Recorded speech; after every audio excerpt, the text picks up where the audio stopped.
Fat loss जर्नीमध्ये फायदेशीर ठरणारं असं अजून एक प्रोटीन आणि फायबरस असं कुळीथ आणि टोमॅटोचं सूप करूया.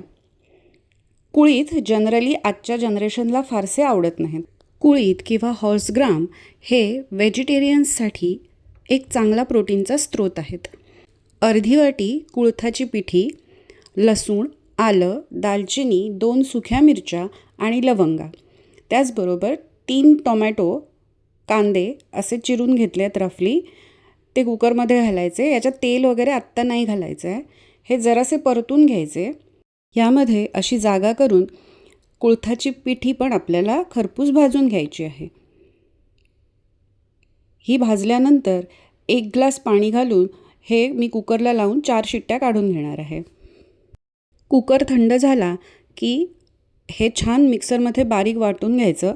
कढईमध्ये साधारण 1.5 चमचा होईल एवढं तेल घालायचं आणि फोडणी तयार करायची. 2 सुक्या मिरच्या, दालचिनी, 3-4 लवंगा, आलं, लसूण, कोथिंबीर हे छान परतल्यावर मिक्सरमध्ये वाटून ठेवलेलं मिश्रण याच्यात मिक्स करायचं.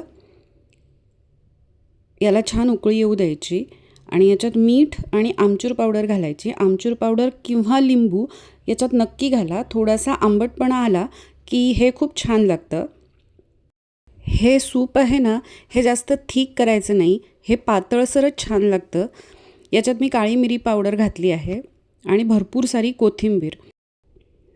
हे सूप जर तुम्ही जाडसर ठेवलं ना तर त्याला कुळथाच्या पिठीचा स्ट्रॉंग असा वास येईल, दर्प येईल, जो मुलांना नाही आवडत आणि मग ते मुलं नाही पिणार. असं हे प्रोटीन आणि फायबर रिच युनिक असलेलं सूप तुम्ही नक्की ट्राय करून बघा. ही रेसिपी जर तुम्हाला आवडली असेल, युनिक वाटत असेल तर नक्की लाईक आणि जास्तीत जास्त शेअर करा. अशा युनिक रेसिपीजसाठी हेल्दी सुगरणचं पेज नक्की फॉलो करा. हेल्दी खा, हॅपी राहा. थँक्यू.